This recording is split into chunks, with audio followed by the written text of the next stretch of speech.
Padahal saya sudah dikasih obat jantung. Terima kasih Ustadz. Terima kasih Ustadz.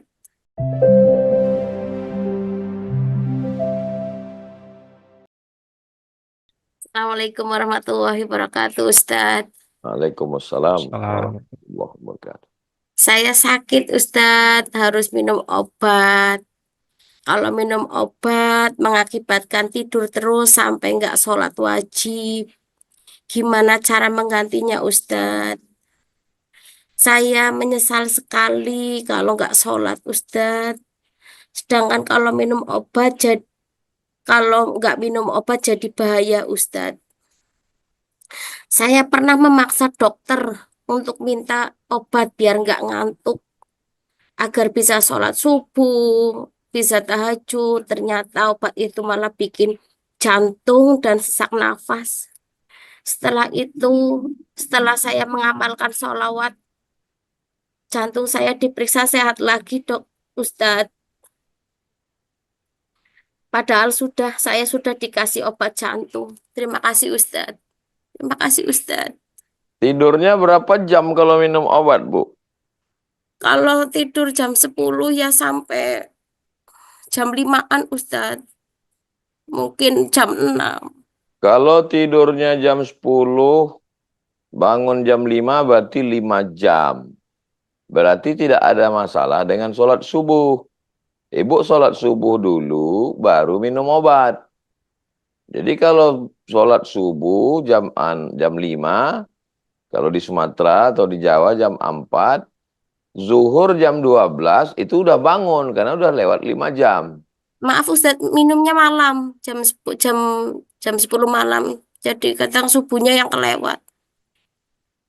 Nggak bisa dipercepat minumnya jam 8, jam 9 supaya bangun subuh.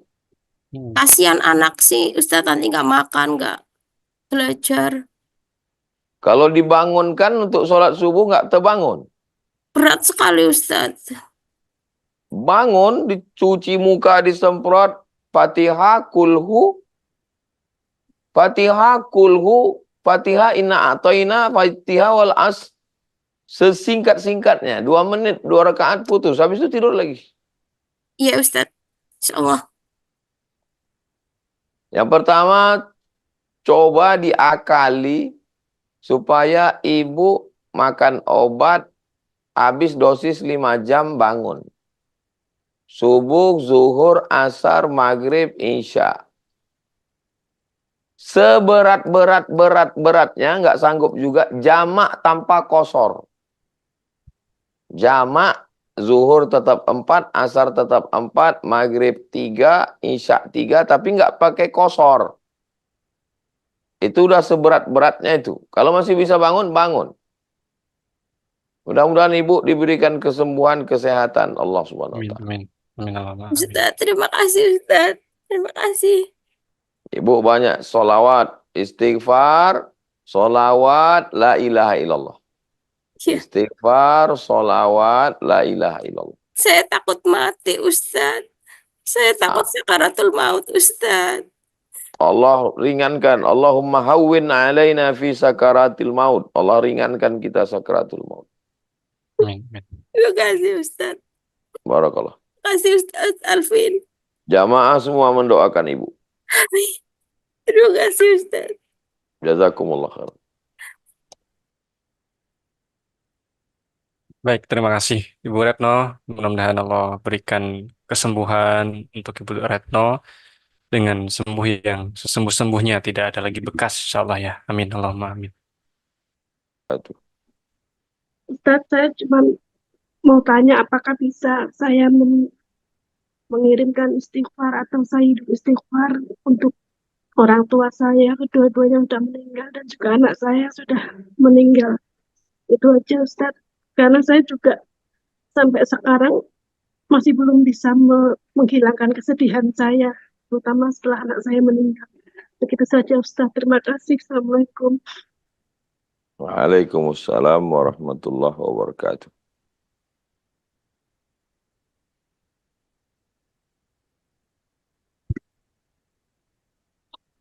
Surat An-Nisa ayat 64.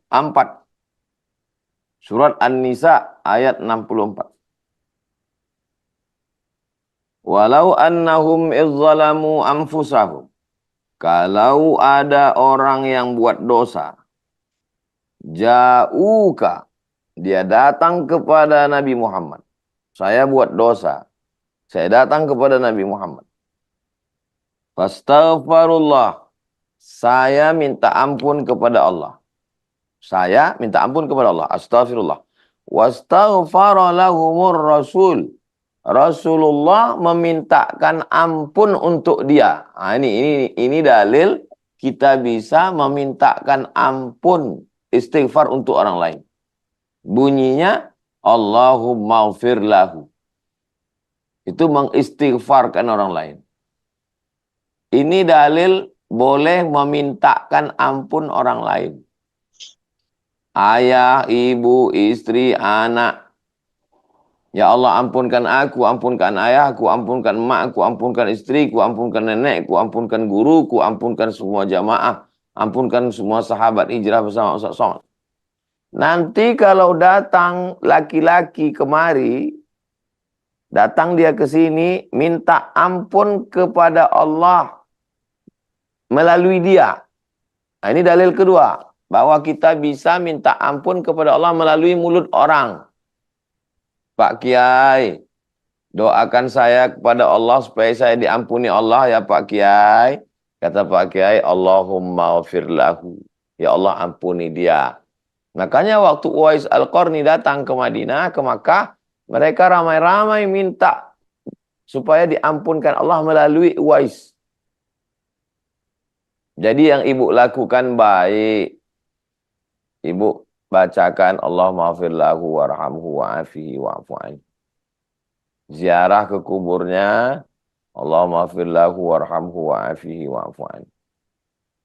Mudah-mudahan hati kita terobati seperti gurun pasir yang panas disiram air yang sejuk saat kita memintakan ampun untuk ayah, ibu, keluarga kita semua. Demikian Ibu. Wallahu a'lam. Jazakallah. Wa iyyakum.